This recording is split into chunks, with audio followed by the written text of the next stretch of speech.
Deixar o Douglas falar.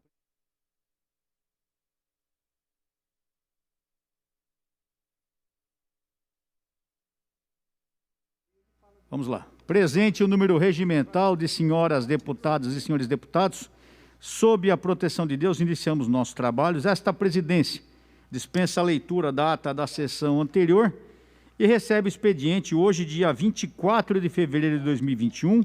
Iniciamos o pequeno expediente com os seguintes oradores inscritos. O primeiro inscrito é o deputado Castelo Branco. Vossa Excelência tem um tempo regimental.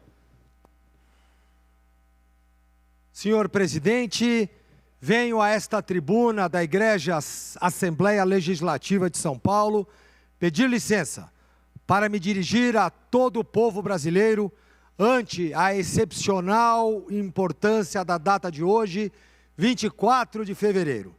Importância não somente à sociedade brasileira de eubiose, cujas fileiras pertenço, como dados dignificantes da minha existência, mas igual ou ainda mais significativa importância para o nosso Brasil, como pátria do Avatara, como também para toda a humanidade.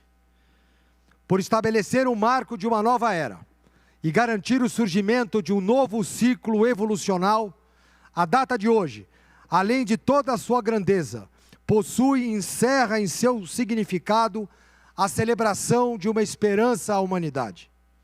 A eubiose trabalha para o advento de uma nova civilização, a civilização do terceiro milênio, que encontrará em terras brasileiras as suas raízes de um futuro grandioso. Trata-se de um novo tempo, aonde firmado estará o equilíbrio entre o poder temporal e o poder espiritual na face da terra. E como todo ciclo que surge visando impulsionar a consciência dos seres humanos, levando-os a se aproximar da divindade, surge no plano físico um avatar, como efetiva garantia de uma nova alvorada. Foi-nos ensinado pelo professor Henrique José de Souza e Dona Helena Jefferson de Souza que a era de Pícis, a era de Aquários, teve como avatar o seu preparador, o Christus, cuja era já terminou, ou seja, aquela egrégora criada por Jeoshua Ben Pandira, o Cristo, e que deve durar em torno de 2.125 anos, deverá agora ser complementada por uma egrégora seguinte, dando-lhe prosseguimento à sua visão e aprimorando a visão dos homens, ampliando o seu estado de consciência e levando-os a situar-se ainda mais perto de Deus. Iniciou-se assim a nova era, anunciando o avatar da era de Aquários, conhecido nas tradições orientais como Maitreya, que é a síntese dos seus avatares anteriores, Krishna na Índia, Siddhartha Gautama, o Buda, e Jeoshua Ben Pandira, o Jesus bíblico. Foi-nos ensinado que o nascimento do avatar já ocorreu, e foi no dia 24 de fevereiro de 1949. A eubiose tem a responsabilidade de propiciar o seu surgimento físico no mundo, pois desde 1949 ele já vibra sobre a face da Terra. Daí as grandes transformações pelas quais o novo globo terrestre vem passando. Comparando grosseiramente, seria como as grandes transformações e necessidades pelas quais passa uma mãe que traz em seu seio um filho que deverá nascer grandioso e glorioso. A eubiose prepara o Brasil para que aconteça este parto sadio. Cabe assinalar que o avatar não é apenas um ser humano, mas todo um processo de transformação pelo qual passa o globo terrestre e que envolve toda a natureza a partir do universo inteiro. O termo avatar tem as suas raízes no idioma sânscrito e no hebraico. Ava é a descida, Tara ou Torá, Tarô ou rota é a lei ou caminho. Avatar é a descida da lei divina, a manifestação da lei de Deus, a descida do alto. No mundo superior reina a unidade, a essência divina. Quando essa essência divina se manifesta nos mundos terrenos, formais, há o fenômeno que denominamos avatar, ou avatara quando aportuguesado, e que significa aquilo que dos mundos superiores se manifesta na terra. Manifestação do Espírito da verdade, quando se torna necessário implantar um novo ciclo evolutivo de paz, de amor e de sabedoria, de reconciliação. É uma tradição primordial que foi revelada pelo Espírito da verdade, e por isso todos os povos fazem referência à espera de um Messias. Todos os povos fazem reverência e notam que uma vez mais Deus voltará à terra. O novo avatar é Maitreya, o avatar da era de Aquários. Ele traz o conhecimento realizado, ele traz o conhecimento relacionado ao futuro evolucional da humanidade. E cumpre a nós preparar a humanidade para este advento através do Brasil. Viva o glorioso dia 24 de fevereiro de todos os tempos. Viva a nossa obra e viva o Brasil.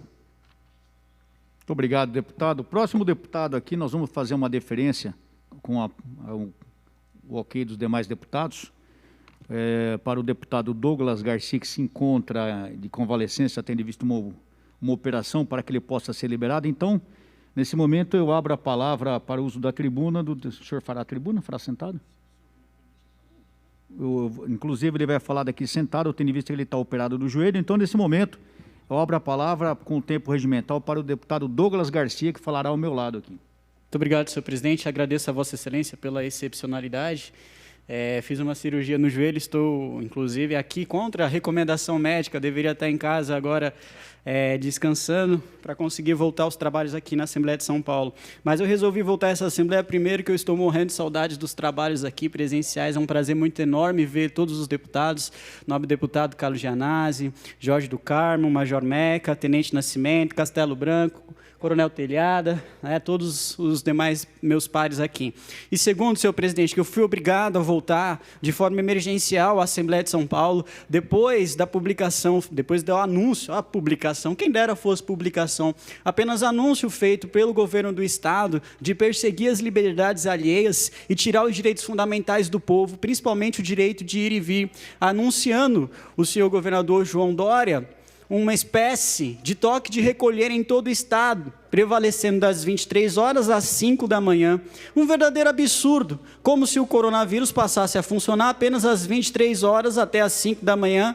Não traz efetividade nenhuma, é isso que o governador está trazendo para o nosso Estado como medida de controle, como medida de tentar fazer o combate ao coronavírus. Já disse aqui anteriormente, vou repetir quantas vezes forem necessárias, impedir as pessoas de saírem de casa, tirando seu direito de ir e vir, prendendo todo mundo dentro de casa, impedindo as pessoas de trabalhar, não é controle. Isso não é controle e nós precisamos batalhar contra isso. E é por isso que eu vim até essa Assembleia hoje, para anunciar ao governo do Estado que nenhum projeto por parte do governador conseguirá ser aprovado nessa Assembleia, neste plenário, a menos que o governador tenha os seus 48 votos, de forma simples, de forma tranquila, de forma meramente simbólica, enquanto ele não retirar este toque de recolher ridículo que trouxe aqui para o nosso Estado. Eu irei travar todos os projetos do governo, seja nas comissões, seja no plenário da Assembleia Paulista. Eu irei trabalhar contra este decreto inútil que o governador trouxe e que nem sequer ainda foi publicado, Coronel Telhada, deputado Coronel Telhada. Eu liguei hoje no Palácio dos Bandeirantes, pedi para o jurídico do Palácio dos Bandeirantes passar sequer o esboço ou o número, ou alguma coisa nesse sentido. Me responderam que não tem, que não existe, que não sabe sequer daquilo que eu estava falando. Ou seja, mostra o despreparo desse governo, o despreparo de João Dória. João Dória, ele é um incompetente, porque ele fala na imprensa que está fazendo algo, que está trazendo um decreto, mas esse decreto não existe, não tem um projeto, não tem um esboço. Isso impede a Assembleia de São Paulo de trabalhar, se debruçar sobre o tema, e a população de se preparar. Como é que a população vai se preparar sobre algo que não existe? São 645 municípios que estão sendo desrespeitados por parte do governador e que nós precisamos precisamos tomar uma posição.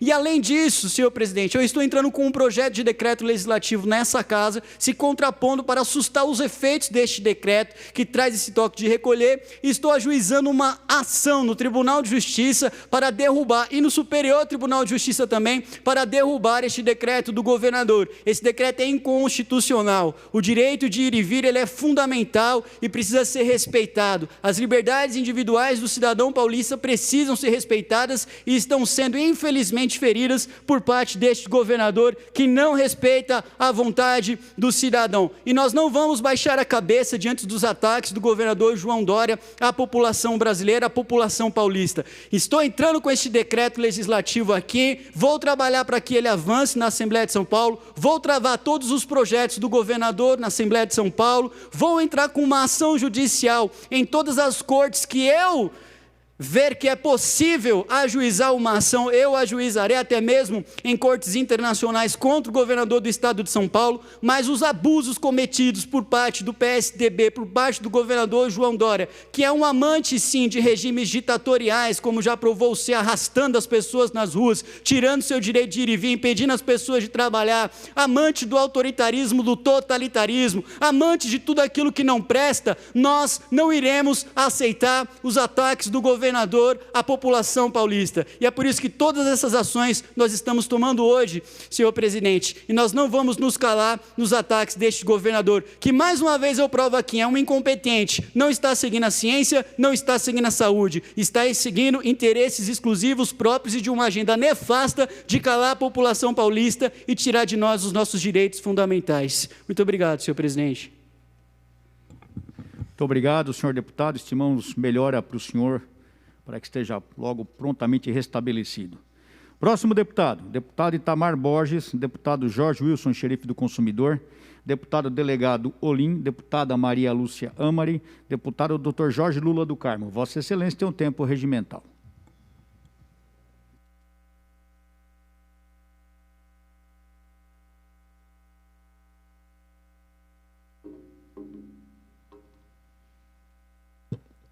Senhor presidente, senhora deputada, senhores deputados, público da TV Alesp, assessoria aqui presente, policiais militares. Senhor presidente, vem a essa tribuna para falar dos desmandos, né, ou da falta de política pública dos governos municipal e estadual.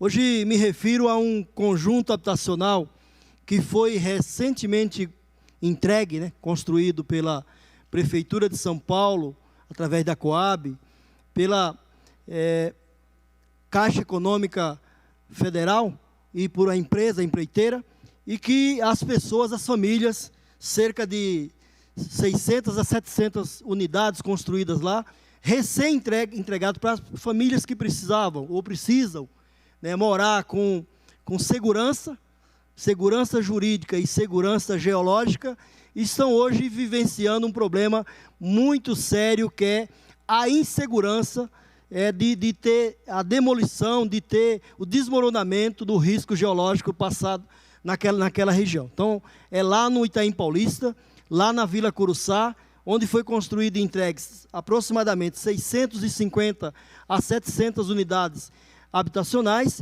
e que as famílias, num jogo de empurra da Coab, da Prefeitura, da Caixa Econômica, não sabem a quem recorrer. Porque eu já liguei para o presidente da Coab, e ele disse que não é com ele que resolve, que é com a subprefeitura. A subprefeitura disse que não é com ela e que tem que ver, a Caixa tem que se manifestar. Enfim, os moradores não sabem a quem recorrer, porque vivem numa situação de insegurança, com medo de acontecer o desmoronamento dos seus apartamentos. Pediria à nossa assessoria técnica que apresentasse o vídeo que foi veiculado hoje na televisão. O medo dos moradores é que essas rachaduras tenham alguma relação com um outro problema que eles perceberam logo que se mudaram para cá no ano passado. É esse barranco que vem cedendo a cada chuva e que fica bem nos fundos do prédio onde apareceram as trincas.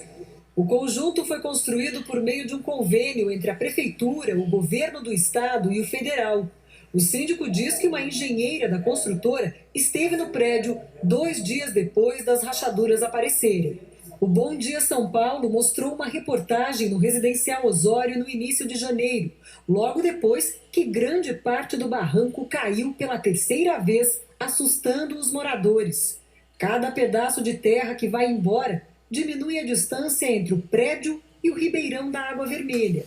Em outubro, a Defesa Civil fez um relatório que confirmou que a área é de risco, mas não considerou haver perigo iminente para os prédios. Mas considerou novamente que os prédios estão seguros. Num e-mail enviado no dia 4 deste mês para o síndico do Osório C, a Prefeitura diz que está aguardando a subprefeitura do Itaim Paulista decretar emergência para poder licitar a obra, também de forma emergencial. Enquanto não arrumarem aquele córrego ali, as margens do córrego, a gente não vai ficar tranquilo. Ninguém vai ficar tranquilo. Os moradores não vão ficar tranquilos.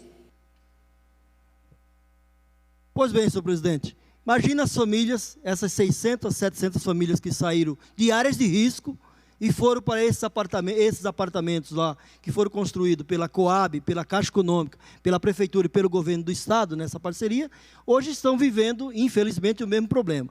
Então, eu já pedi reunião com o subprefeito do Itaim Paulista, demorou para marcar a reunião, não marcou, fiquei sabendo, inclusive, que deverá ser substituído, deverá ser trocado o subprefeito lá, mas o fato é, se liga na Coab, ela fala que não é com ela. Se liga na subprefeitura, vamos ver se dá para decretar área de situação emergencial. O fato é que as pessoas não podem continuar morando nessas condições. Ou seja, clamo aqui ao prefeito da cidade de São Paulo, ao governador do estado, ao subprefeito, ao presidente da Coab, à Caixa Econômica Federal, para que resolva o problema. De nada adianta ficar, um empurra para um, outro empurra para outro, e na verdade quem está sendo prejudicado são as famílias que lá tinham e têm a esperança de resolver o seu problema de moradia, e na verdade eles passam, é um drama.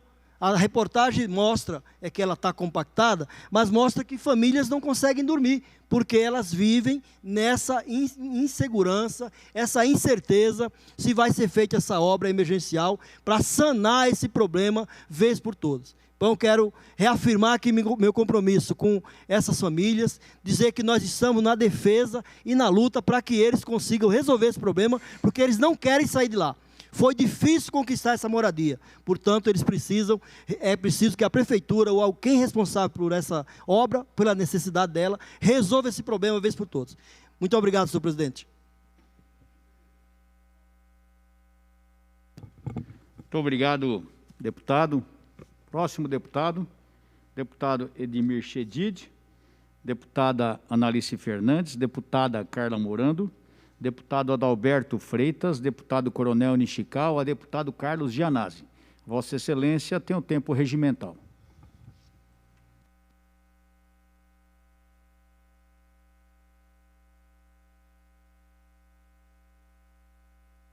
Senhor presidente, senhores deputados, senhoras deputadas, telespectador da TV Assembleia, é inacreditável que mesmo com todas as evidências que estão existindo, senhor presidente, não só em São Paulo, mas em todo o Brasil, sobre o avanço do coronavírus, as várias mutações, a mutação de Manaus, a mutação do Reino Unido, que já estão entre nós, principalmente aqui no estado de São Paulo, e as mutações nativas do coronavírus, né, com o colapso de vários sistemas de saúde por todo o Brasil, no Rio Grande do Sul, no Paraná, em Santa Catarina, em vários estados do norte do país, aqui mesmo, no estado de São Paulo, Araraquara, várias regiões já entrando em colapso, várias regiões com toque de recolher, vários municípios com lockdown, não só Araraquara, mas Ibitinga, Itápolis, Tabatinga, Apiaí, são vários os municípios já entrando em colapso, senhor presidente, com pessoas morrendo. Em Araraquara já há notícias de falta de oxigênio, né? E é nesse contexto, senhor presidente, que o governador Dória dá mais uma entrevista, né, agora, há alguns minutos atrás, tomando uma medida extremamente ineficaz e marqueteira, né, como se o vírus só se manifestasse e atacasse no período noturno, das 23 às 6 horas às 5 horas da manhã. Isso é um absurdo, senhor presidente, né? E as escolas, deputados e deputadas, as escolas vão continuar abertas. Se a intenção da medida é restringir a circulação de pessoas, que é o óbvio, quanto mais pessoas circulando, maior a possibilidade da transmissão dessas mutações do coronavírus. Mas não, a única medida marqueteira e covarde, porque ele não tem coragem, senhor presidente, o governador Dória, de enfrentar os interesses da Fiesp, da associação comercial, dos donos das grandes escolas particulares que só pensam no lucro e não em educação e na vida das comunidades escolares. Então, o governo Dória é covarde e não faz o enfrentamento aos interesses do poder econômico do nosso Estado. Então, ele vai cedendo e fazendo essas maquiagens, gambiarras. Agora, apresentou essa medida porque ele sabe, ele mesmo reconhece. Eu assisti agora trechos da entrevista dele e de alguns secretários reconhecendo a gravidade da situação. Eles reconhecem que é grave a situação, contaminação não está sendo controlada e a situação tende a se agravar. Mas apenas essa medida de restringir a circulação de pessoas das 23 às, me parece que às 5 da manhã ou 6 da manhã, isso não vai resolver a situação. E nem o secretário da Educação, me parece que não estava lá. Nenhuma palavra sobre a abertura criminosa e genocida das escolas públicas e privadas do Estado de São Paulo. Porque, senhor presidente, se as escolas realmente forem abertas na sua integridade, nós vamos ter mais de 14 milhões de pessoas circulando todos os dias no Estado de São Paulo. E, com isso, a circulação do vírus. É um absurdo, senhor presidente, nós não podemos aceitar isso. A Assembleia Legislativa tem que reagir ao genocídio do Estado de São Paulo. Nós temos, em média, morrendo 250 pessoas por dia no Estado. A cada 6 minutos, uma pessoa morre de coronavírus no Estado de São Paulo. Isso é grave, senhor presidente. Então, agora tem que fechar todas as escolas e tirar os profissionais da educação de dentro delas, para fazer o trabalho remoto em suas casas. A gente não pode ter professores, agentes de organização escolar, gestores nas escolas, né? Não há necessidade disso, senhor presidente. Eu acabei agora, inclusive, de sair de uma manifestação, de uma grande carreata que está sendo realizada em toda a cidade de São Paulo, apoiando, logicamente, a greve sanitária dos professores da rede municipal. Tem aqui os cartazes, que são bem didáticos, olha, greve pela vida, queria mostrar aqui, acho que dá para mostrar na TV, é um deles, o retorno seguro só com vacina, é o que os professores, onde que a câmera que pode me filmar melhor aqui, essa daqui, né? Olha, retorno seguro só com vacina. Vacina para todos, vacina para todos. Vidas importam, aqui, senhor presidente, tem mais. Olha aqui. Porque precisamos frear a transmissão. Quanto mais o vírus circula, mais mutações ele sofre, favorecendo o surgimento de novas variantes, muitas delas mais infectantes, e pode tornar as vacinas ineficazes. Olha a gravidade da situação. Mais de 1.000 pessoas estão morrendo de Covid-19 todos os dias no Brasil. A pandemia não está controlada, ainda não temos vacina para todos, nem segurança para o ensino presencial. A responsabilidade disso é dos governantes, não dos professores. Aqui é a voz aqui dos professores, senhor presidente. É o que pensa o magistério, é o que pensa e o que defende todos os profissionais da educação. Luta por uma escola sem luto. Escolas públicas e particulares que já abriram, tiveram surtos de contágio daqui, verdade? Eu já denunciei isso exaustivamente aqui na tribuna. E para concluir, senhor presidente, as escolas não estão preparadas nem seguras para retornar agora. Não foram feitas reformas estruturais nos prédios, falta professor, equipe de limpeza e de merenda, e funcionários, etc., etc. Tudo que eu já disse aqui, venho falando constantemente. Então, senhor presidente, nós exigimos que, diante da gravidade da situação, né, reconhecida pelo governo estadual, reconhecida agora na entrevista pelo governador Dória e pelos seus secretários, que sejam fechadas todas as escolas do estado de São Paulo, porque escola fechada significa vida preservada. Obrigado, senhor presidente. Obrigado, deputado. O senhor pode assumir, por gentileza, para que eu faça uso da palavra? Pode ser, Janazzi?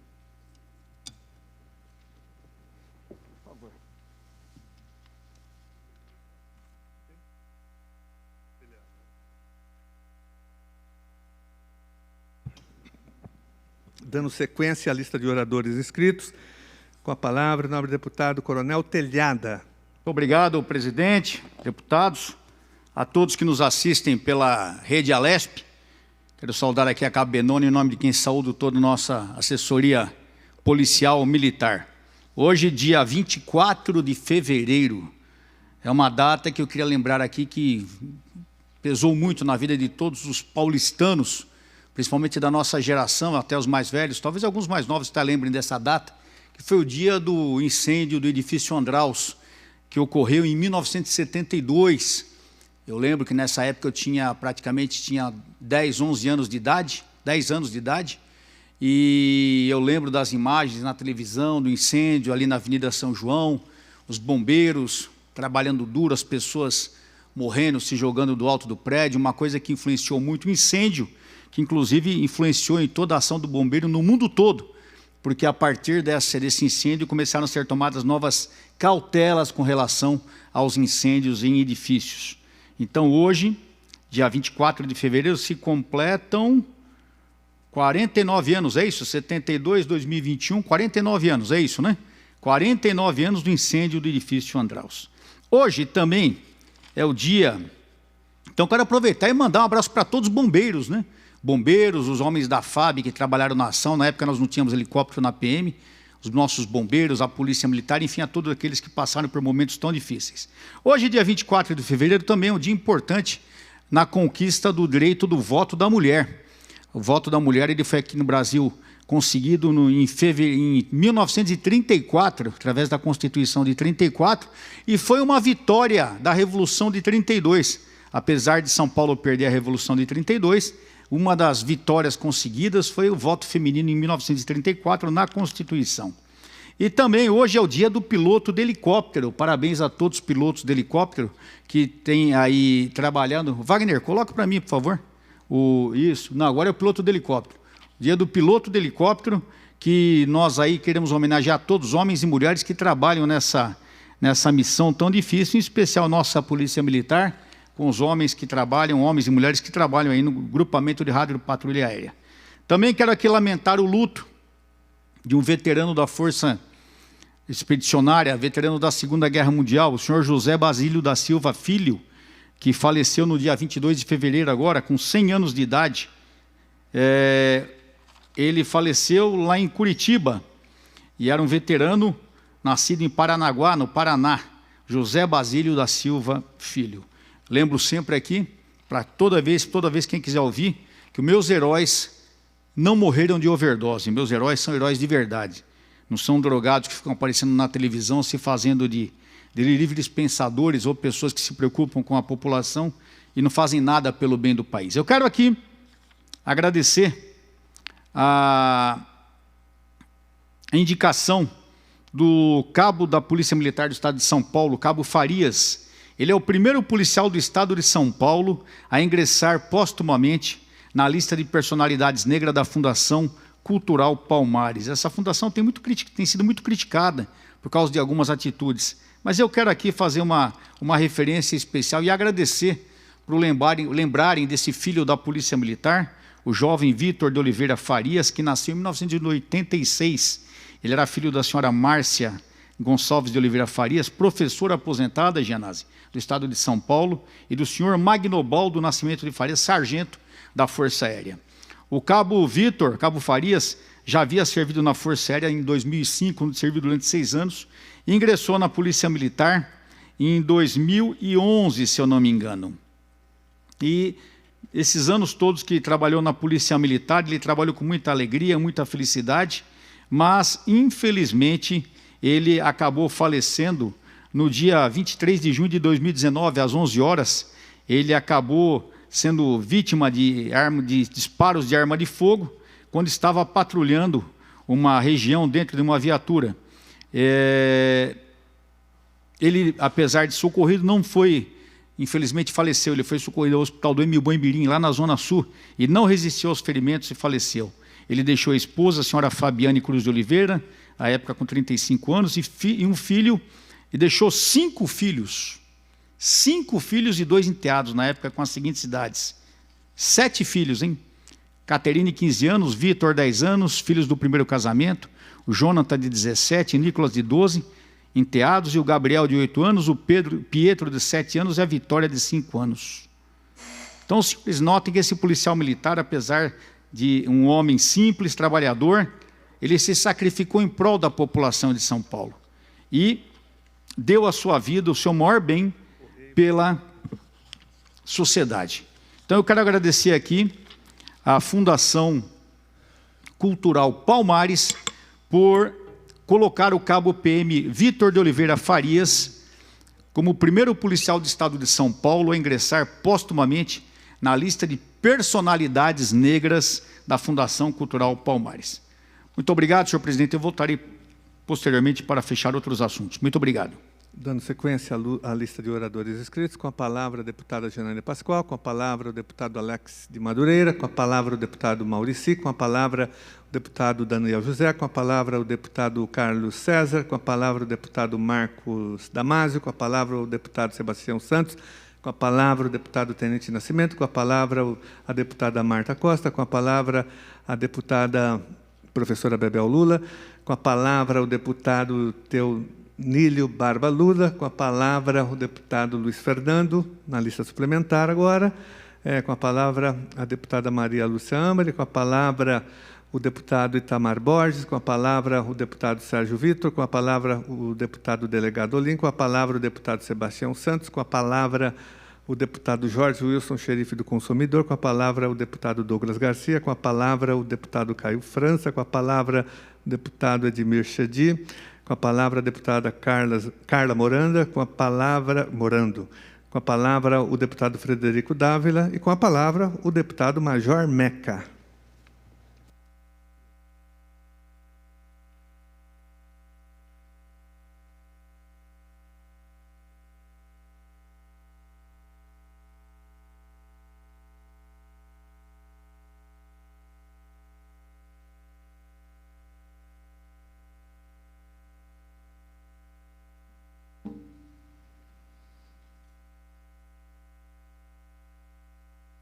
Boa tarde, senhor presidente, senhoras, senhores deputados.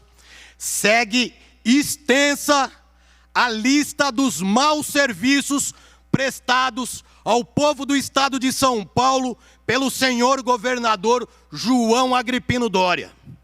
Na data de ontem, o senhor governador vetou por completo o nosso projeto de lei 701, que antecipava 5% da indenização aos policiais mortos em serviço ou itinere. Vetou, ou seja, 5% a todos vocês que nos acompanham pela TV Alesp e pelas redes sociais. 5% da antecipação, da indenização à família do policial militar morto em serviço ou itinere representa R$10.000 à esposa e aos filhos que passam por uma situação difícil como essa. R$10.000.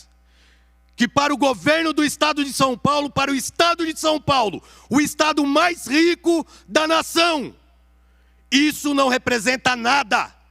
Mas para o familiar, para a esposa, para os filhos, para o marido, para os filhos, que perdeu o policial militar morto em serviço, significa muito, senhor governador.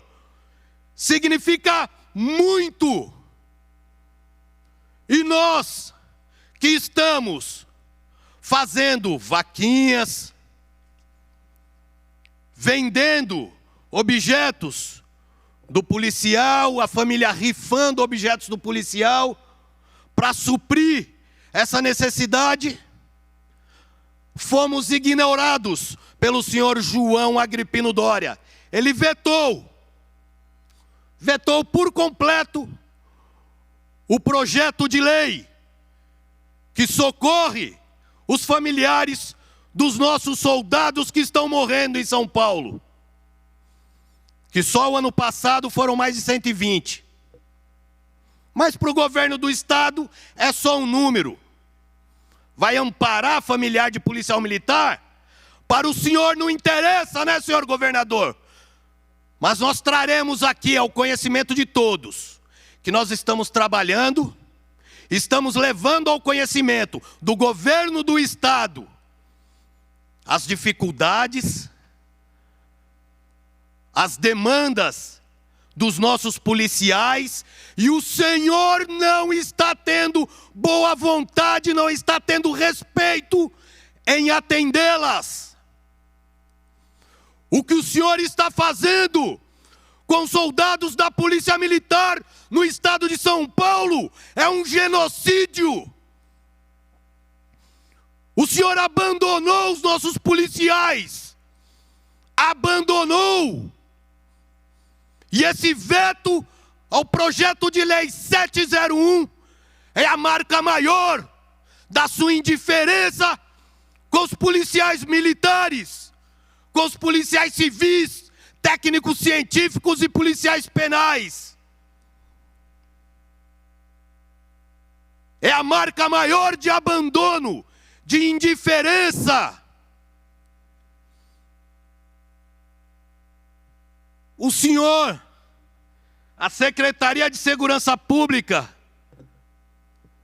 seguindo essa lista de péssimos serviços prestados, está estudando fechar mais 15 delegacias no estado de São Paulo. Porque a Polícia Civil não tem efetivo, a Polícia Civil está sucateada, não tem equipamento para trabalhar. E o senhor estuda fechar 15 delegacias. O senhor conhece a rotina do patrulheiro policial militar quando vai apresentar um flagrante numa delegacia? Senhor governador, secretário da Segurança Pública, os senhores conhecem a rotina? Sabe quantas horas um soldado passa apresentando um flagrante numa delegacia sucateada e sem efetivo? Senhor governador e senhor secretário da Segurança Pública, os senhores sabem por quanto tempo essa patrulha permanece fora das ruas, apresentando um preso em flagrante? No mínimo, por baixo, 5, 6 horas. Aí os senhores estudam fechar mais 15 delegacias. Vocês querem que o policial militar passe quanto tempo apresentando uma ocorrência? Uma semana? O que os senhores pretendem fazer com a segurança pública? Enterrá-la de vez? É isso que os senhores pretendem? É isso? Os policiais civis todos reclamando desse estudo, não sei se é estudo, não sei se é intenção, pois o vínculo de confiança que deve estabelecer numa relação interpessoal, hoje com o governo de São Paulo, não mais existe. Eles não têm palavra, não têm compromisso com os policiais, não têm compromisso com os trabalhadores, com os empresários, com o cidadão de bem. Ora, cidadão não vai poder circular entre 23 horas e 5 horas da manhã, porque o vírus está atacando dentro dos veículos.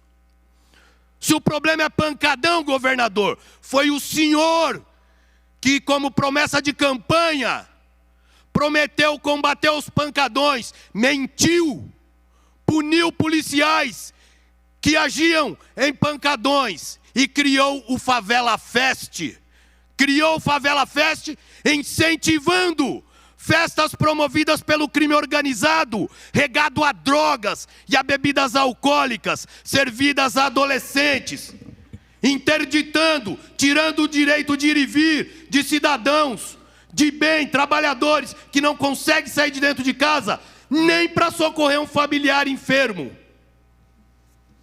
Muito obrigado, senhor presidente.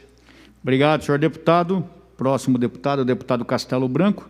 Deputado Carlos Gianazzi. Vossa Excelência tem o tempo regimental. Solicito que o nosso Major Meca assuma a presidência dos trabalhos.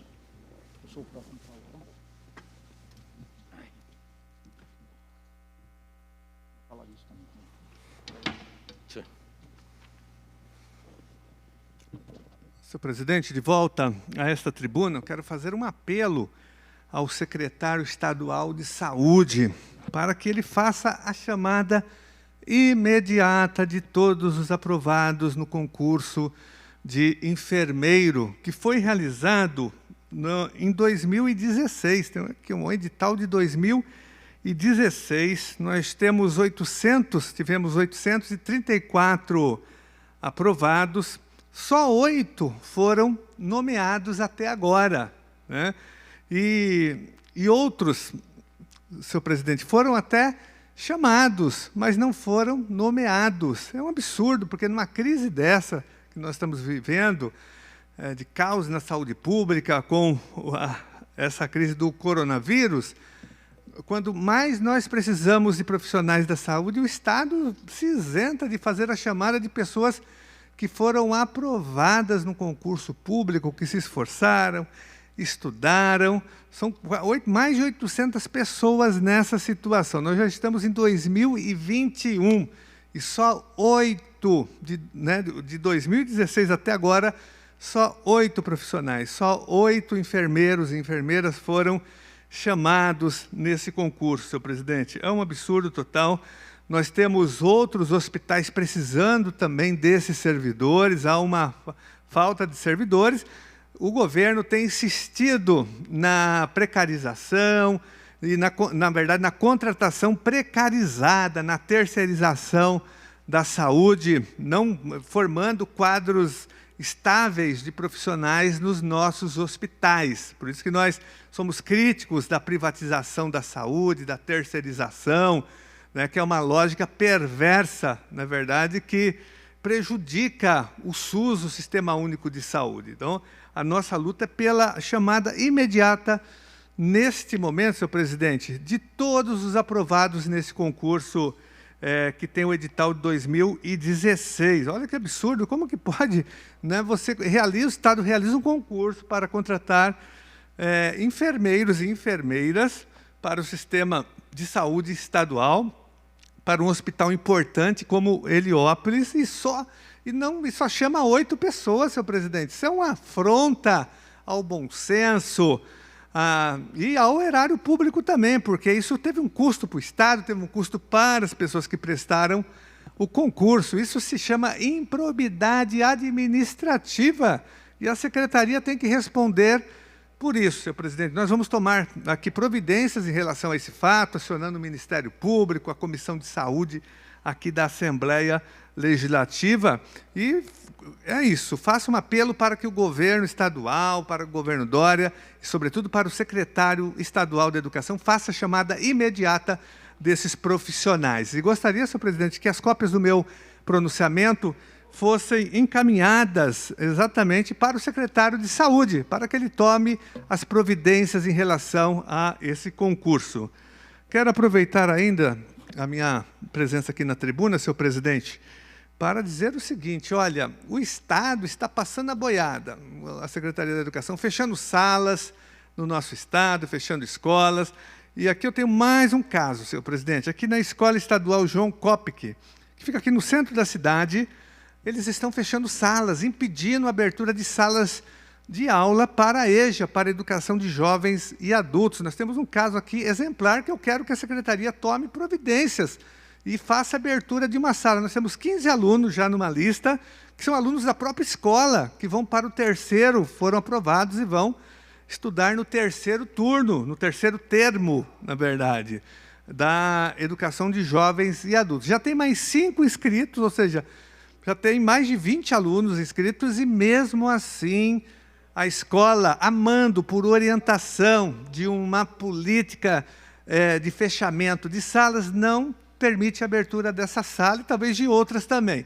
Porque isso, infelizmente, faz parte dessa política de fechamento de salas e até mesmo de escolas. Eu tenho falado isso, denunciado exaustivamente. Então, eu quero, senhor presidente, aqui da tribuna da Assembleia Legislativa, acionar a SEDUC, a Secretaria de Educação, a Diretoria de Ensino da região, para que medidas sejam tomadas imediatamente e a escola João Kopic abra todas as salas. Tem demanda, tem que abrir salas, senhor presidente, senão nós vamos acionar o Ministério Público, o GEDUC, porque impedir o acesso de crianças, de jovens e de adultos à educação básica, e a educação de jovens e adultos é fundamental. Todas as pessoas que não tiveram acesso à educação básica, na idade própria, têm o direito de reivindicá-la agora na escola pública, não importa a idade.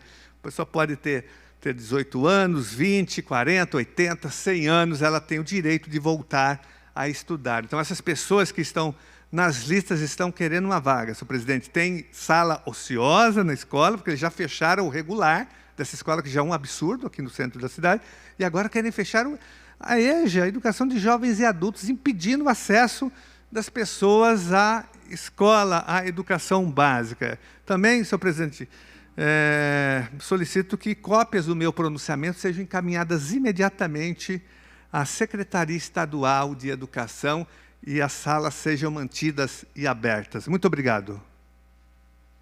Muito obrigado, senhor deputado Gianazzi. Será encaminhada a solicitação de Vossa Excelência. Seguindo a lista de oradores inscritos, o deputado Coronel Telhada tem um tempo regimental. Obrigado, senhor presidente.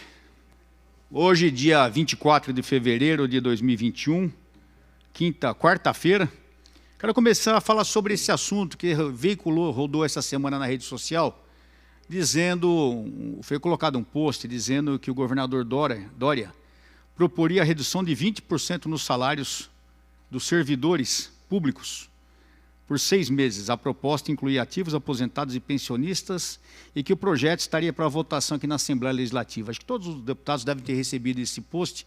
Esse é um fake news, que não é verdade. A gente abria, quem teve a curiosidade de abrir, apareceu o Tiririca, falando, enganei abestado. Não sei se vocês viram isso aí. Então, mas muita gente fez uma cópia ou seja, printou esse post e repassou só o print.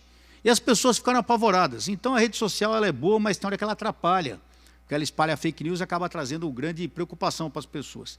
A gente sabe da maldade do governador Dória, mas nesse caso aqui, só para acalmar todos, é fake news, tá bom? Então, não há nada aqui na Assembleia e não procede essa informação.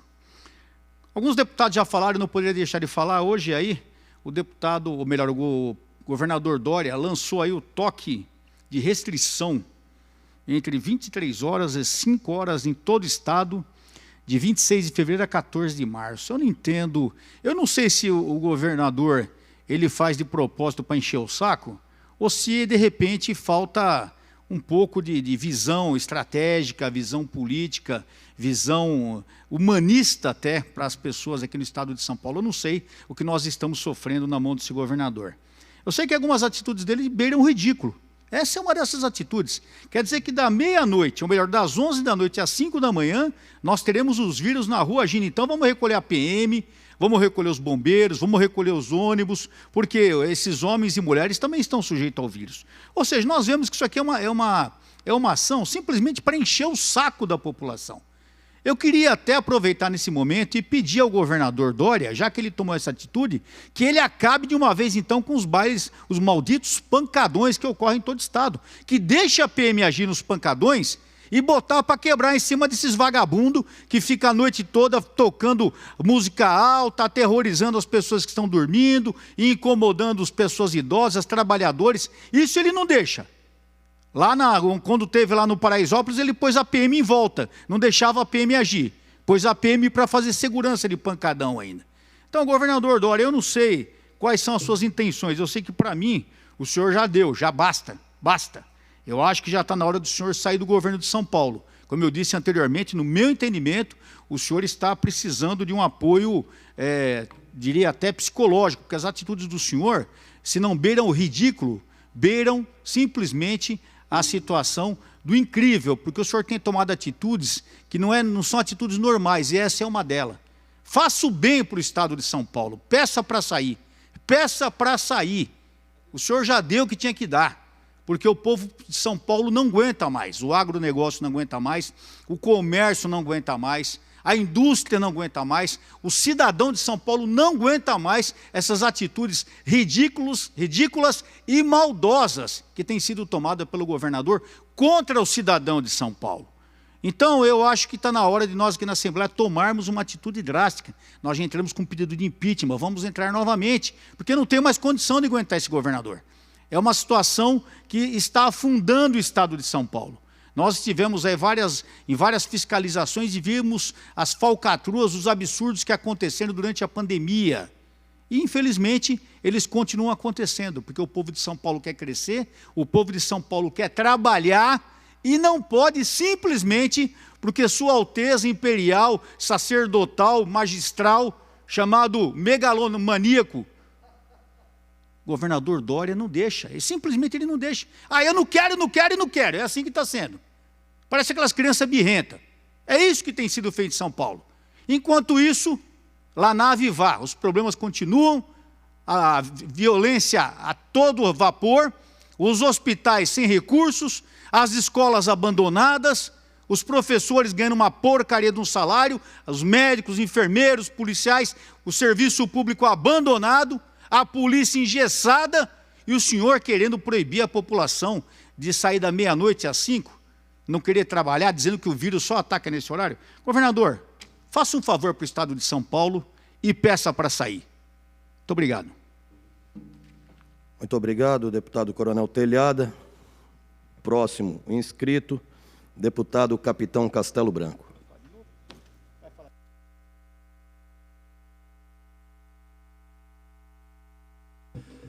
Hoje, dia 24 de fevereiro de 2021, celebramos o aniversário do excelso Avatara Maitreya, que nasceu no dia 24 de fevereiro de 1949. E trouxemos aqui uma explanação sobre o significado, que diz respeito, inclusive, à política, pois era sonho dos nossos mestres que tivéssemos na política pessoas que expressassem a lei divina na face da terra e que honrassem a nobre missão de trazer para o Brasil o lema Pátria do Avatara, berço de uma nova civilização.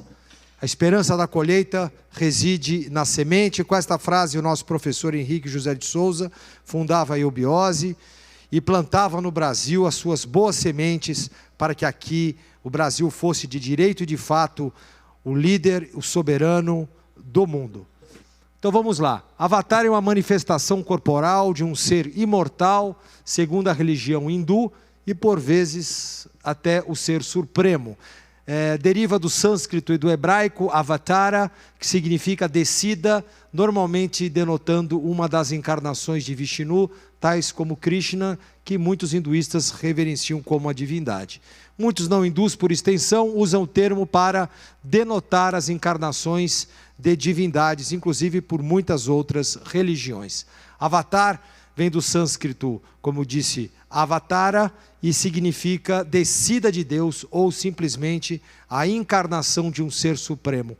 Um espírito que ocupe um corpo de carne, representando assim a manifestação divina na face da terra. As melhores definições vêm de um antigo escrito indiano, no livro dos Vedas, que diz o seguinte: Avatara, ou avatar, ou a encarnação da divindade, descende do reinado divino pela criação e manutenção da manifestação em um corpo material. A essa forma singular da personalidade da divindade, que então se apresenta, é chamada de encarnação de um Deus ou um avatar. Tais personalidades estão situadas no mundo espiritual, o reinado divino, e quando elas transcendem para a criação material, eles assumem então o nome de avatara, na sua versão aportuguesada. Muito bem, um avatar é uma forma encarnada de um ser supremo, e são incontáveis as formas divinas que residem neste plano individual. Quando essa forma despersonalizada de Deus transcende daquela dimensão, ela é trazida para o plano material humano a fim de realizar uma missão. Essa missão é de trazer consciência para a humanidade e alavancar o seu desenvolvimento. Uma alma comum assume corpos materiais de carne e osso, mas, no caso dessas manifestações divinas, seu corpo e sua alma transcendem a matéria, embora apareçam como impersonalizações. Aqueles corpos também pertencem à sua essência espiritual. Né? Na história dessas tradições de avatar, existem os 10 avataras de Vishnu, e ali tem os nomes deles, e o atual, que já está no Brasil desde 1949, quando aqui nasceu, e depois em 2005, quando se manifestou, na cidade de São Lourenço, em Minas Gerais, ele é chamado de Maitreya Buda. Indo para o final da nossa apresentação, aqui estão alguns dos guias espirituais da humanidade, seus mentores, que vêm desde Abraão, Jacó, Isaac, Moisés, passando por toda uma pleiade de grandes líderes espirituais que foram trazendo como manus a evolução à humanidade há milhões de anos. Professor Henrique José de Souza, professor da Sociedade Teosófica Brasileira, fundador da Iobiose, um grande mestre que fez de São Lourenço a capital espiritual do mundo, assim como a sua esposa, Dona Helena Jefferson de Souza, foram os nossos mestres que trouxeram esses ensinamentos de Agartha e de Shambhala.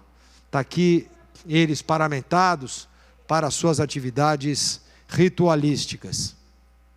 Então, glorificados sejam todos aqueles que resistem aos embates deste fim de ciclo aprodecido e gasto, sem perder a esperança em uma nova era de paz, amor e sabedoria entre os homens.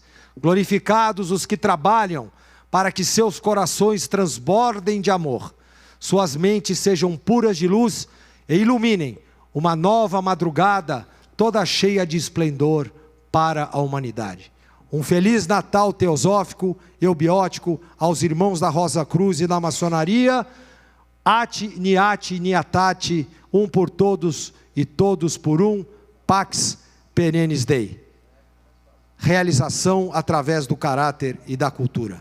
Feliz Natal. Obrigado, deputado. Nesse momento encerramos o pequeno expediente. Pela ordem, senhor presidente. Pela ordem, senhor deputado. Eu gostaria de utilizar a tribuna pelo artigo 82. É regimental, por gentileza. Vossa Excelência tem um tempo regimental. Pode ser?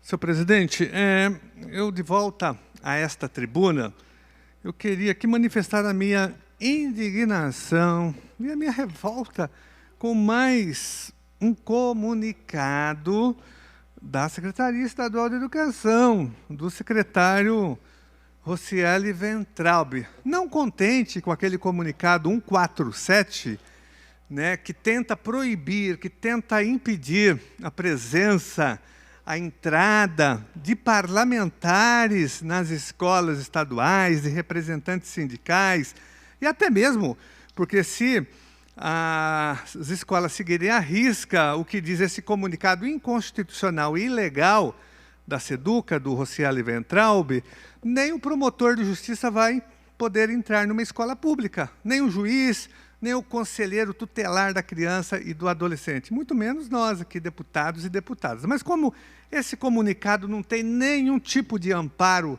legal, e nós já acionamos o Ministério Público contra ele, então, com certeza, ele não tem validade. Mas aí, não contente com esse absurdo, senhor presidente, que é uma tentativa de esconder o que está acontecendo nas escolas estaduais, cateamento, degradação, precarização e também pessoas contaminadas, escolas abertas, mesmo com pessoas contaminadas, estão escondendo, abafando o caso, como se diz. Mas não contente com o comunicado 147, agora a Secretaria publicou um outro comunicado patético, que é esse comunicado 174 que as escolas receberam.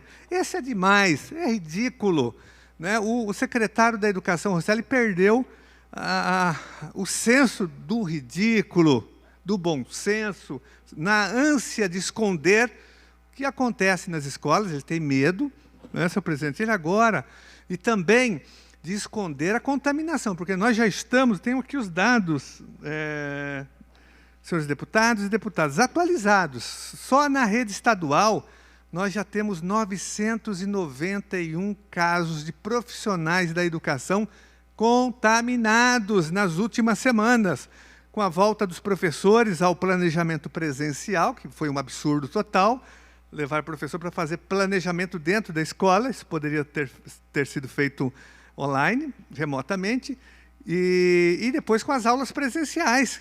Isso só na rede estadual de ensino, são os dados aqui da própria POESP.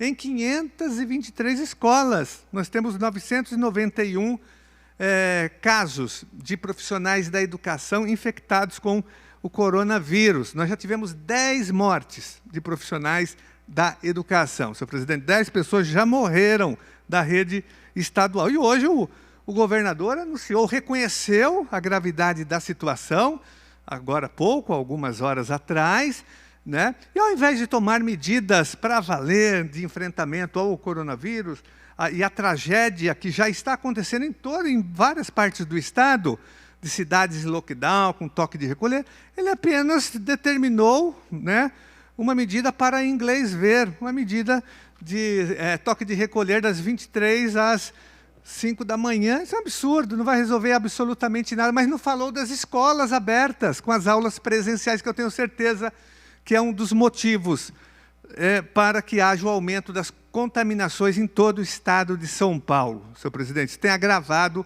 a situação. Porque se ele fala que é importante impedir a circulação de pessoas, fique em casa, evite aglomerações, então tem que fechar as escolas, todas públicas e particulares. O governador está, na verdade, com medo, é covarde, ele cede aos interesses da Fiesp, da associação comercial, das grandes escolas particulares.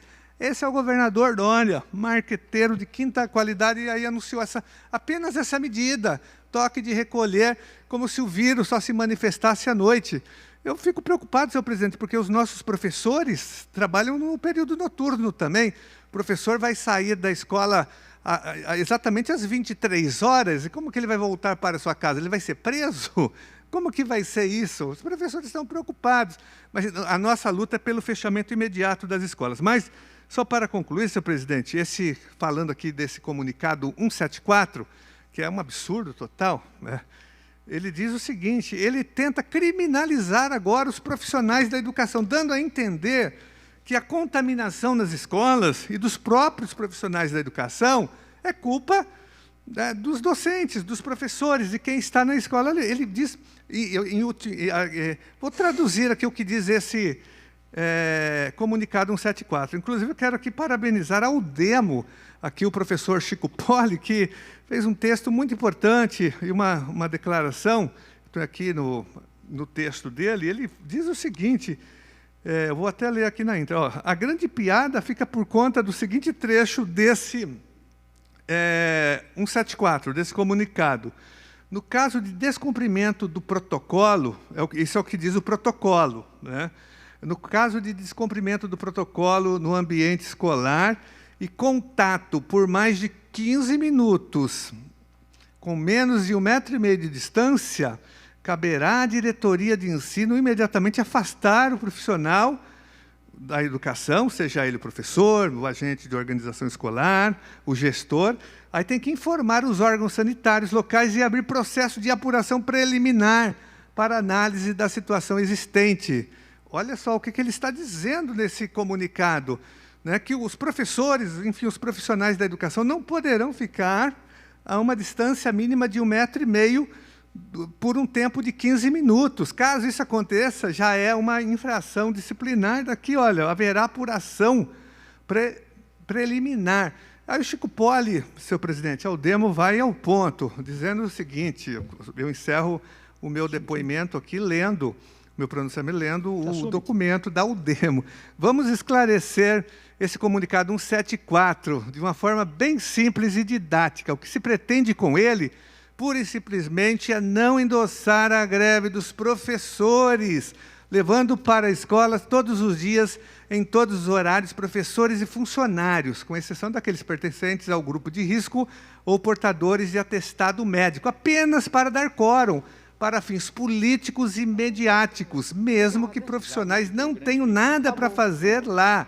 E é isso que está acontecendo, senhor presidente. Não, nós estamos com várias escolas sem aulas presenciais, porque até por conta desses municípios todos que já decretaram toque de recolher, lockdown, mas a Secretaria Estadual de Educação está obrigando os professores a irem às escolas e permanecerem lá, não fazendo nada absolutamente, apenas se expondo ao contágio. Essa é uma atitude criminosa. Então, senhor presidente, é ridículo, é um absurdo esse comunicado 174, dizendo que vai abrir infração disciplinar, não, apuração preliminar contra professores, agentes de organização escolar e gestores que ficarem ficarem a menos, na verdade, de 1,5 metro de distância por mais de 15 minutos. Como que o professor vai fazer reunião pedagógica? O que ele vai ficar fazendo na escola? É bom que ele não esteja na escola, que ele esteja fazendo trabalho remoto em sua casa, senhor presidente. Então é isso. Muito obrigado, deputada Janaína. Obrigada, deputado Gianazzi. E, imediatamente, abrimos o grande expediente e eu inicio a lista dos oradores inscritos, chamando à tribuna o deputado Major Meca, em permuta com o deputado Tenente Nascimento. Vossa Excelência tem o prazo regimental de 10 minutos.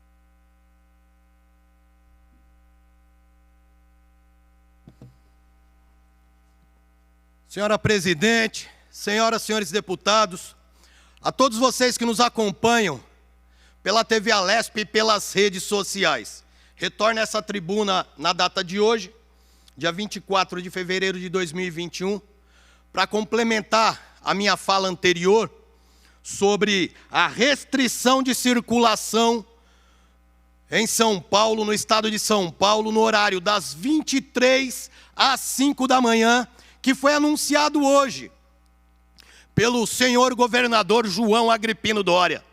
Aí nós perguntamos ao senhor governador: ora, senhor governador, a sua equipe técnica, o seu alicerce técnico para tal decisão, deve acreditar a sua equipe que das 23 às 5, o cidadão que precisar sair da sua casa, o trabalhador, que está dentro da sua casa, descansando para trabalhar no outro dia, vai ser atacado nas ruas pelo coronavírus dentro do seu veículo. Eu pergunto ao senhor: e os transportes públicos? O ônibus, o trem, o metrô? O senhor já saiu da sua sala sob o conforto do ar-condicionado e foi às 6 da manhã, às 5 da manhã, no Grajaú, no Itaim Paulista, na Zona Leste? O Grajaú é na Zona Sul, se o senhor não conhece. Na Zona Norte, no bairro de Jova Rural. O senhor já foi em Taipas, na Vila Brasilândia, Jardim Damasceno. O senhor já foi lá na Zona Sul, no Pirajussara, para ver as condições do transporte público que o trabalhador enfrenta pela manhã para ir ao seu serviço? Ônibus superlotado. Ah, não, mas não é ali que o vírus atua. A contaminação não se dá no transporte público. Essa deve ser a análise da sua equipe técnica. O metrô superlotado. Tanto a plataforma, quando o trabalhador está esperando a chegada do trem, como a entrada no trem. O vagão superlotado. Se tirar o pé do chão, não consegue recolocá-lo novamente. E isso é no ônibus, no trem, no metrô. reforço aqui. E qual a gestão o senhor, os seus secretários fazem para minimizar o impacto no transporte público? Nenhum. Não fazem gestão alguma. Não oferecem ao trabalhador a oportunidade da empresa ter um horário de funcionamento maior ao longo do dia e poder revezar os seus funcionários no horário de trabalho, podendo pegar o ônibus, o trem, o metrô num horário diferenciado. Ao contrário, o senhor restringe e diminui o horário de abertura dos comércios. É uma análise, é uma gestão insana, que fica muito claro a exploração de mais de 57 mil mortes que o estado de São Paulo tem hoje, pelo coronavírus. Hoje o estado de São Paulo tem mais de 57 mil mortos pelo coronavírus. E não pense os senhores que parou de morrer pessoas com AVC, com infarto, com câncer. Não pararam, não. Pelo contrário, o tratamento para essas doenças, hoje no estado de São Paulo, esse tratamento é mais caro. Porque o governo do estado de São Paulo, o senhor governador, aumentou as alíquotas de ICMS em cima dos insumos e dos materiais hospitalares. Como aumentou os impostos para todo o empresariado no estado de São Paulo. E nós reforçamos aqui os nossos decretos, os nossos projetos de decreto legislativo já foram publicados e estão em condições de serem trazidos ao plenário desta casa, suspendendo os efeitos malignos desses decretos, aumentando o imposto no estado de São Paulo. Um momento em que o cidadão atravessa de imensa dificuldade. Inúmeras empresas estão fechando. Inúmeros trabalhadores estão perdendo o seu emprego. E o senhor governador João Dória se utiliza das suas aparições diárias, todo maquiado, ostentando um personagem que ele construiu para ser político, porque todo mundo já percebeu que ele construiu um personagem. Assumiu a cadeira do governo do estado de São Paulo para fazer negócios em benefício próprio e em benefício dos seus amigos, abandonando o povo do estado de São Paulo.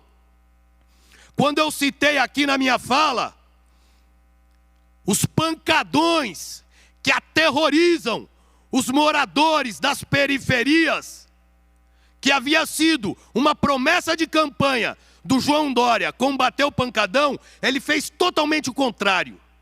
Ele desestimulou o emprego da polícia em ações preventivas para que esses pancadões não acontecessem.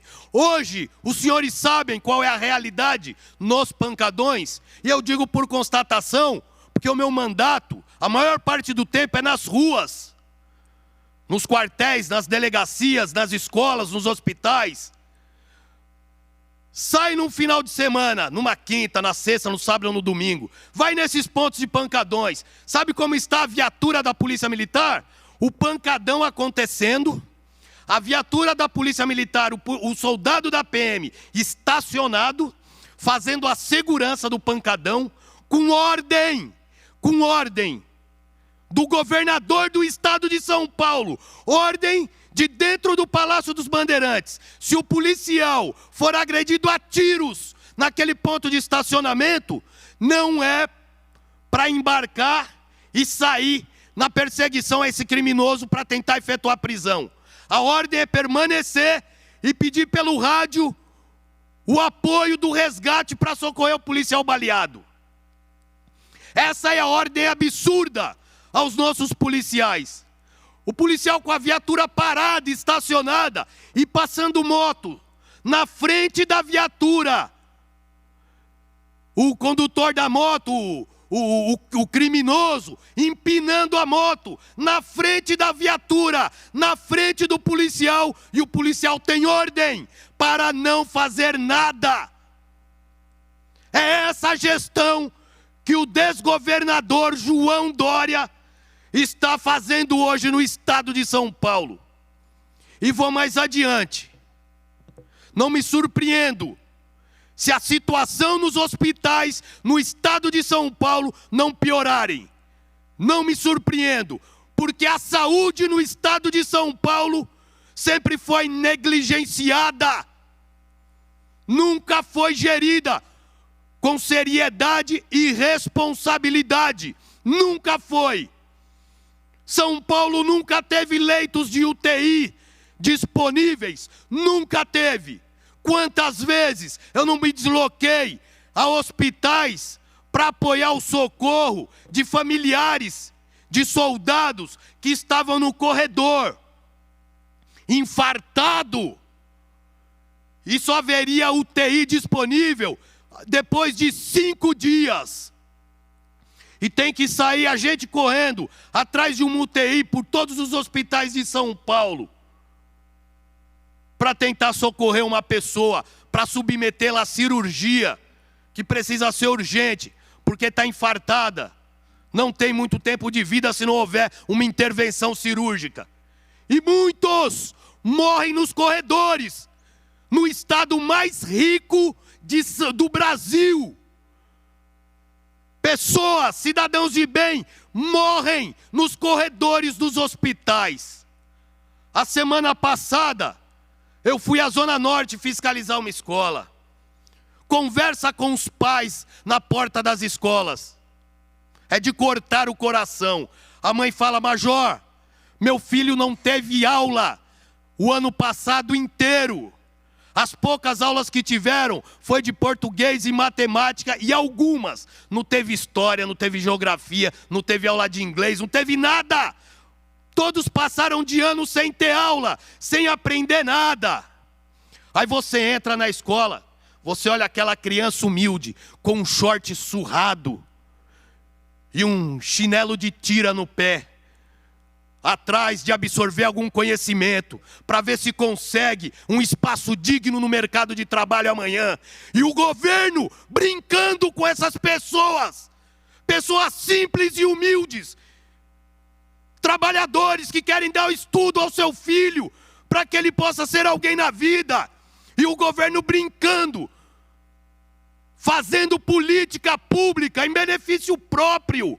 Isso é crime, e essa casa nada faz. É como se nada tivesse acontecendo no estado de São Paulo. Isso é revoltante. É por isso que eu coloquei o meu nome para concorrer a presidente da Assembleia Legislativa de São Paulo. Porque o povo merece a verdade. O povo merece que os seus impostos sejam empenhados com honestidade, com dignidade, atendendo a quem mais precisa. Não é o cidadão preso num cárcere privado dentro da sua casa o final de semana inteiro, de sexta a segunda de manhã, porque o pancadão se instala e a polícia militar não pode atuar. E se atuar, na segunda-feira estão todos os soldados transferidos, todos com seu horário mudado. Pegam o policial do 12 por 36 e coloca no expediente, propositalmente, para que ele não tenha condições de fazer o bico, para que ele tenha dificuldade em sustentar a família. Aí ele não atua e cumpre a ordem do desgovernador à risca, ficar observando o crime acontecer e impedido, com as mãos amarradas, sem poder fazer nada. É um absurdo e é criminoso a gestão do governador João Dória no estado de São Paulo. Obrigada, senhor deputado. Eu indago se Vossa Excelência pode assumir a presidência.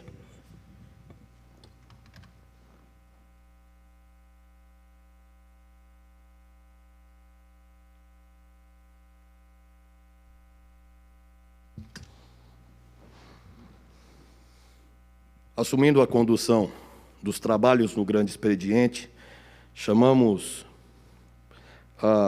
dando seguimento à lista dos oradores inscritos no grande expediente, deputado Itamar Borges, o terceiro, deputado Ricardo Melão, e, por substituição ao coronel Nishikawa, a deputada Janaína Pascoal, que tem o tempo regimental.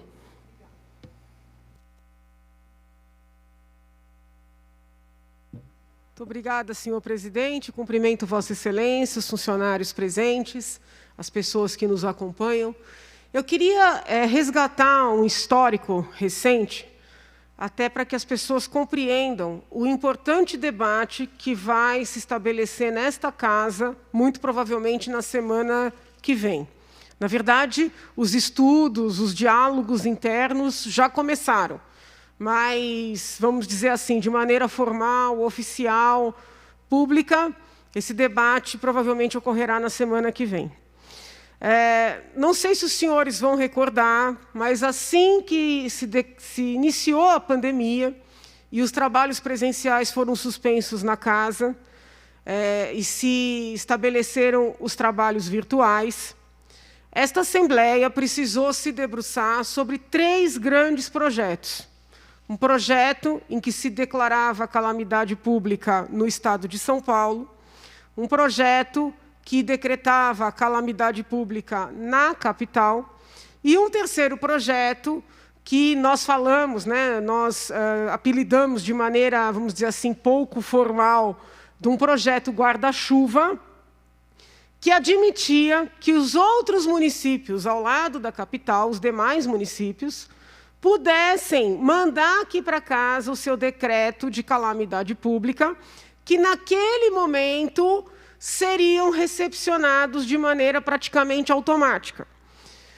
Quem resgatar os debates que foram feitos, as manifestações na CCJ, vai recordar que eu votei contra a calamidade pública no Estado, votei contra a calamidade pública na capital e votei favoravelmente a esse decreto, que a gente apelidou de guarda-chuva, para permitir que os prefeitos dos vários municípios enviassem os seus respectivos decretos, declarando calamidade pública nas suas cidades, e essa declaração seria automaticamente recepcionada aqui pela Casa. Por que votei contra o decreto estadual? Votei contra a calamidade pública estadual e a calamidade pública da capital. Porque entendi que os projetos eram amplos demais, que os projetos davam muita força, muita liberdade para o governador e para o prefeito, que os projetos, da maneira como redigidos, permitiam, inclusive, afastar a lei de responsabilidade fiscal para aquisição de outros bens que não aqueles relacionados ao enfrentamento da calamidade. Então, votei não com convicção, fui muito atacada naquele momento, muita gente disse que eu estava desmerecendo a doença, isso não é verdade. Desde o princípio, tenho uma postura bastante responsável com relação à doença. Mas muita gente me atacou, disse que eu estava contra o povo, contra a calamidade. E, olhando para trás, eu estou convicta de que votei corretamente. Houve excessos, houve abusos, houve o afastamento da lei de responsabilidade fiscal onde não deveria ter havido. Dinheiros significativos foram gastos em áreas de menor importância, mas isso é tema para reflexão ao longo do tempo aí, quiçá, na história. Por que eu estou resgatando esse histórico? Porque todos os diplomas legislativos referentes à calamidade pública eram e são expressos com relação à data do dia 31 de dezembro de 2020. Ou seja, a calamidade pública foi reconhecida para o ano passado. Até há diplomas prevendo medidas restritivas, concorde-se ou não com elas, eu não concordo, mas também é tema para um outro debate. Até há diplomas tratando de medidas restritivas depois de dezembro, do dia 31 de dezembro de 2020. Mas não há não há fundamentação jurídica, não há fundamentação legal para calamidade pública no ano de 2021. Não veio nenhum projeto com esse sentido aqui para casa. O que está acontecendo? Aqueles prefeitos que decretaram lá atrás a calamidade pública, de acordo com o projeto aprovado aqui, e enviaram automaticamente, e foram contemplados com o reconhecimento da calamidade, estão enviando pedidos de renovação da calamidade pública nos seus municípios. Na condição de membro da CCJ, recebi 5 solicitações para fins de relatório, mas também tenho analisado, ou pelo menos verificado, pleitos referentes a outras tantas cidades. E o que une estes pleitos é o entendimento, por parte dos prefeitos solicitantes, de que essa tal renovação seria algo automático. Então, os prefeitos apresentam os decretos anteriores, o decreto atual, muitos juntam várias notícias de jornal, juntam as decisões do governador de colocar na fase vermelha, na fase laranja, na fase amarela, juntam decisões próprias dos prefeitos solicitantes de decretar lockdown, e com fulcro nisso, que é o nada, data vênia, pedem para renovar o estado de calamidade pública. E para que as pessoas compreendam a gravidade disso, quando esta casa reconhece a calamidade, o gestor do executivo, seja de qual esfera, pode fazer compras sem observar os rigores da lei de responsabilidade fiscal, que é uma grande conquista de todos nós. Então, eu estou aqui explicando, com a melhor das intenções, que aquele prefeito ou prefeita que quiser pedir a renovação da sua calamidade vai ter que mandar mais documentos, além das notícias de jornal que estão anexando aos autos. Porque ele decreta lockdown e diz que, com base no lockdown que ele decretou, ele não quer observar a lei de responsabilidade fiscal.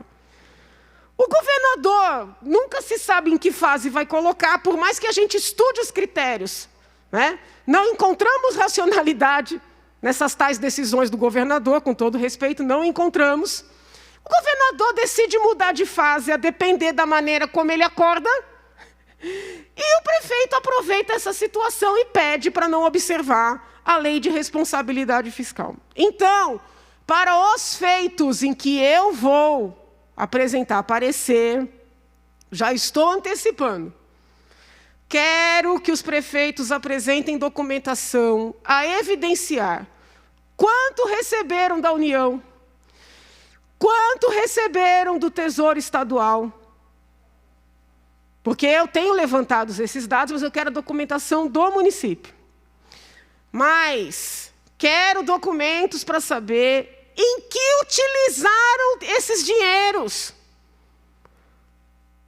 Abriram leitos, contrataram enfermeiros, contrataram médicos, adquiriram respiradores, medicação. O que fizeram com esses tantos milhões?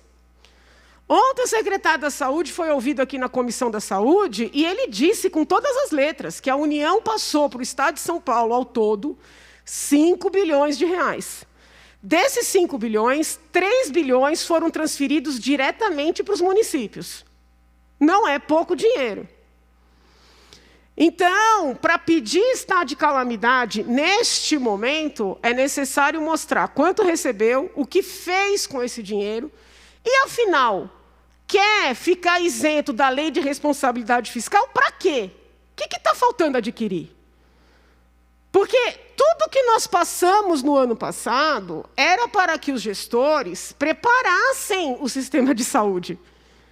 Se não prepararam, algo foi feito errado. Então, esta casa, eu digo isso com respeito aos colegas que não concordam com esse ponto de vista, tem que tomar muito cuidado. Porque é muito fácil lançar uma notícia no jornal, num dia, e 2 dias depois dizer, com base naquela notícia, que foi causada pelo próprio gestor, que precisa da estado de calamidade decretado para não cumprir a lei de responsabilidade fiscal. E se esta casa não olhar com lupa esses pleitos, e amanhã houver desvios, a casa é cúmplice. Nós estamos num momento diferente daquele do início da pandemia. No início da pandemia, nós não sabíamos o que estávamos enfrentando. Nós não sabíamos, o mundo não sabia. Hoje, o momento é outro. A doença é grave, tem que ter cuidado, tem que prevenir. Não é? Distanciamento, máscara, vacinas, análise de quais são os medicamentos para enfrentar os efeitos. Tudo isso, creio que seja indiscutível. Mas o momento é outro. Se lá atrás, muitos colegas me atacaram por ter votado não à calamidade, por esta preocupação que eu tenho, tive e sempre terei, com a lei de responsabilidade fiscal, hoje, todos reconhecem que estamos mais preparados para lidar com essa doença já não tão desconhecida. Naquele momento, muitos colegas me atacaram e eu compreendi que estavam emocionalmente abalados, preocupados, temerosos, e preferiram, vamos dizer assim, abrir essas amarras, dessas leis todas que protegem a coisa pública, para preservar a vida e a saúde. Agora o momento é outro. Então eu já antecipo, os feitos que forem distribuídos para o meu gabinete vão praticamente todos voltar com cota, solicitando documentação detalhada do uso do dinheiro público e do porquê quer se renovar o estado de calamidade para não cumprir a lei de responsabilidade fiscal. Com isso, não estamos contra a saúde, não estamos com chatices, nem firulas formais. Estamos fazendo o que o Legislativo tem que fazer, fiscalizando o Executivo. E não é só o estadual, é também o municipal, porque essa é nossa competência no que concerne a decretação do estado de calamidade pública. Muito obrigada, senhor presidente. Havendo acordo de lideranças, eu solicito a Vossa Excelência o levantamento da presente sessão. Muito obrigado, deputada Janaína Pascoal, as senhoras deputadas e os senhores deputados. Havendo o acordo de lideranças, esta presidência, antes de dar por levantados os trabalhos, convoca Vossas Excelências para a sessão ordinária de amanhã, a hora regimental, com a mesma ordem do dia de hoje. Está levantada a sessão.